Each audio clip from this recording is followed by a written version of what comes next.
Okay, Assalamualaikum warahmatullahi wabarakatuh kepada semua murid tahun 5 usaha.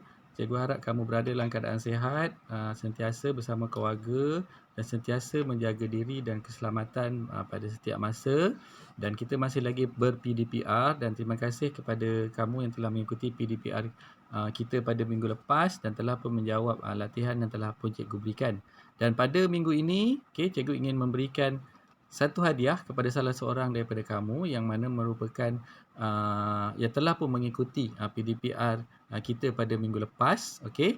Dan untuk yang lain yang tidak terpilih, okey, sentiasalah mengikuti PDPR cikgu dan insya-Allah peluang untuk kamu terpilih untuk menerima hadiah daripada cikgu akan ada untuk kamu. Okey, jadi ini adalah senarai rakan-rakan kita yang telah pun mengikuti PDPR. Ada 22 orang kesemuanya, tapi kelas kamu lebih daripada itu sebenarnya. Jadi yang mengikuti ada 22 orang dan setiap yang mengikuti kelas cikgu ni telah pun cikgu berikan nombor daripada 1 hingga 22 dan cikgu akan cabut undi menggunakan nombor ini, okey, menggunakan komputer, okey. Nombor yang telah pun dipilih ialah nombor 17. Jadi kita tengok macam mana komputer ni pilih.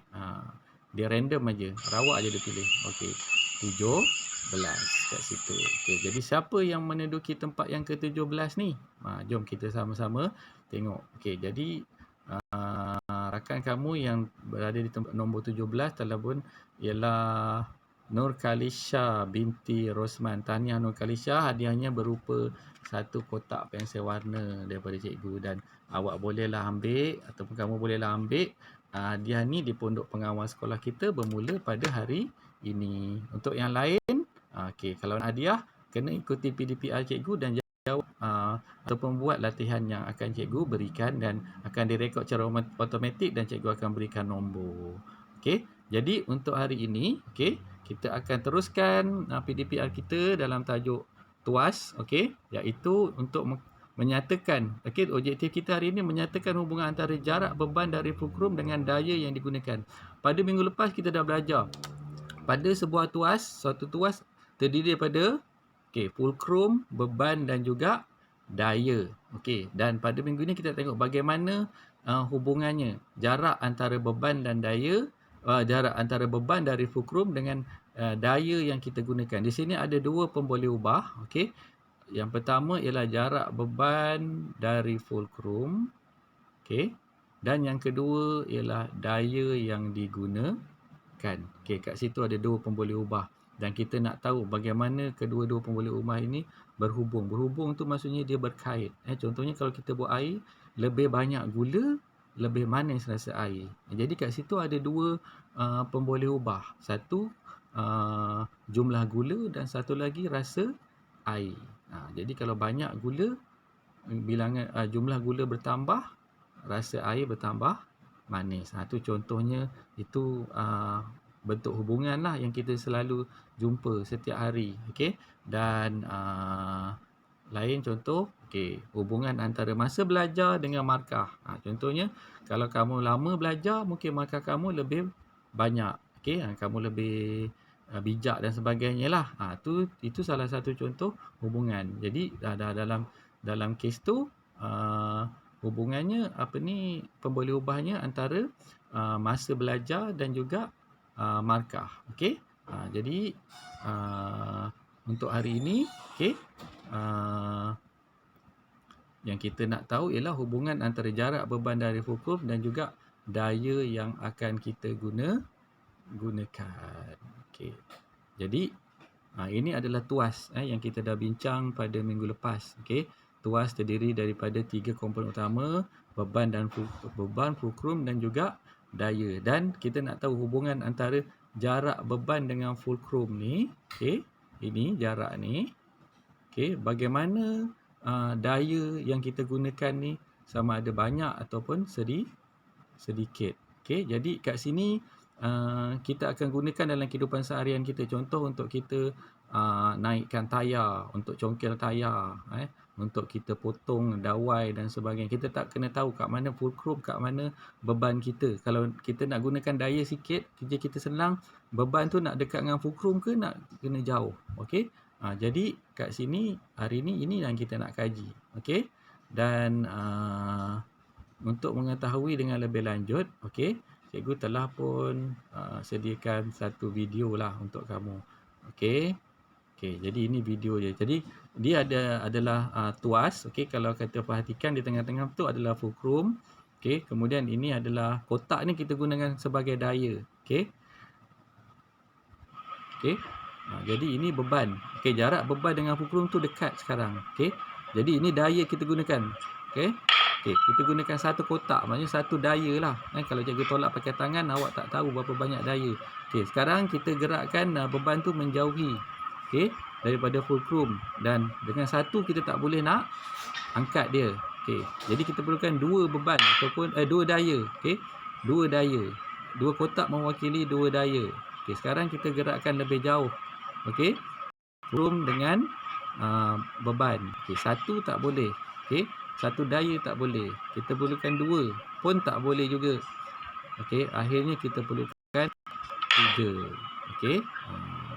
Jadi kat situ untuk beban yang jauh dengan lebih jauh dengan fulcrum, lebih banyak daya yang kita perlukan. Kotak tu menggantikan daya. Sebab kalau cikgu tolak guna tangan, awak tak nampak berapa banyak daya yang cikgu gunakan. Cuma cikgu je yang tahu. Jadi cikgu gantikan daya tu dengan kotak. Okey, jadi kalau satu kotak tu dayanya sikit lah. Tiga kotak dayanya banyak. Jadi kita dapat perhatikan di sini, kalau kita gunakan beban dengan fulcrum dia tu jauh, bebannya kita dah letak kat ujung sana, lebih banyak daya kita gunakan, lebih banyak kotak yang kita perlukan dekat situ. Okey, jadi kat sini kita rekod tadi. Okey, jarak fulcrum dengan beban. Okey, dekat sederhana jauh. Bila dekat, kita perlukan sedikit daya. Satu aja tadi. Betul? Okey. Kalau dia sederhana, dia dekat tengah-tengah, kita perlukan jumlah daya yang kita perlukan 2. Okey. Kalau dia lebih jauh, okey, kita perlukan lebih banyak daya. Kita perlukan 3 kotak tadi. Betul? Okey. Jadi dekat sederhana jauh ni dia bertambah jaraknya. Okey. Dari dekat sana jaraknya jauh lah. Okey. Jaraknya semakin jauh, maksudnya jarak bertambah lah. Dan jumlah daya yang diperlukan daripada 1 kepada 2 kepada 3 pun adalah bertambah. Tadi sini bertambah, sini pun bertambah. Okey. Okey, macam tu. Okey. Kalau kita rekod dia begitu, dan apa kesimpulan yang kita boleh dapat? Okey. Kesimpulan yang kita boleh dapat, jarak beban dari fulcrum bertambah, jumlah daya yang digunakan juga bertambah. Okey. Itu daripada penyiasatan yang pertama. Dan kalau kita tengok tadi, di mana kita gunakan tuas yang fulcrumnya berada di tengah-tengah. Okey. Tapi tuas kita boleh susun dengan pelbagai cara. Sekarang kita tengok macam mana pula hasil dia kalau kita gunakan tuas yang begini. Fulcrumnya di ujung, beban pula yang dekat tengah. Adakah kita punya kesimpulan ataupun hubungan tadi tu berbeza? Okey, ini ada lagi satu video yang perlu kamu lihat. Okey, jadi jarak beban dengan fulcrum masih cikgu tandanya di sini. Ini jarak dia. Okey, jarak ni. Okey, jadi berapa banyak dia tadi, tapi tadi daya itu ke bawah. Sekarang kita perlu angkat dayanya. Banyak tak daya yang kita perlukan untuk kita angkat? Okey. Okey. Jadi kita perhatikan video seterusnya ini. Okey. Ini. Okey, tengok. Jarak beban dengan fulcrum tu dekat. Okey. Okey, kat sini cikgu gunakan getah. Okey. Kita ukur. Bila kalau getah tu meregang banyak, banyaklah daya. Okey, jadi dengan jarak yang sebegitu, okey, getah itu telah meregang sebanyak 8 cm. Okey.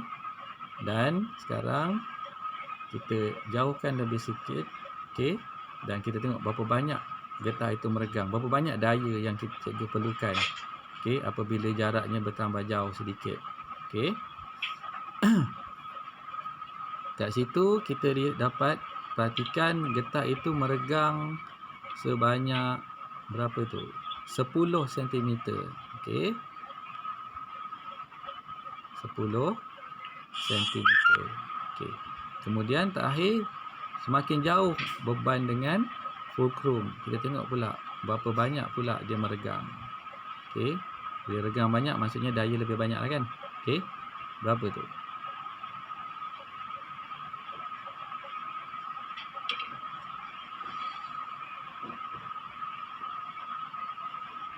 Ha, 13. Okey. Jadi kat situ dapatlah kita perhatikan bila semakin jauh beban dengan fulcrum, semakin perlu banyak getah itu kita regangkan. Jadi tadi daripada dekat, okey, jumlah daya diperlukan sedikit.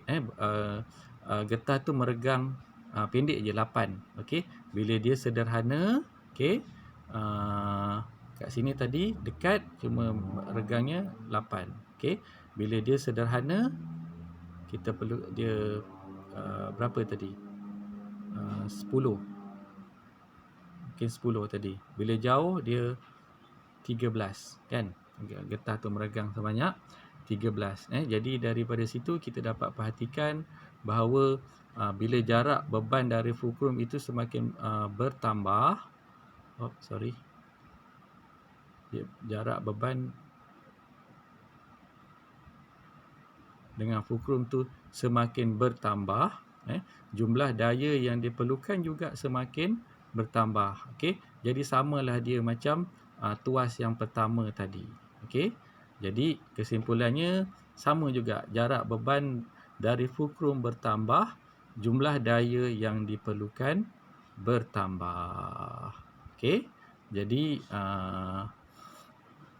cikgu harap itu sajalah objektif yang kita perlu tahu berkaitan dengan hubungan antara jarak beban dengan fulcrum dan juga berapa banyak daya yang akan kita gunakan. Sebab untuk kita mengangkat satu beban, kita kena letakkan beban itu mendekati fulcrum. Kalau kita letak jauh, akan lebih susah kita nak angkat ataupun kita nak potong. Contohnya, kita nak menggunting sesuatu, kita kena letakkan gunting tu, benda yang kita nak potong tu mendekati fulcrum, lebih dekat dengan bahagian tengah gunting, baru senang kita nak gunting dia.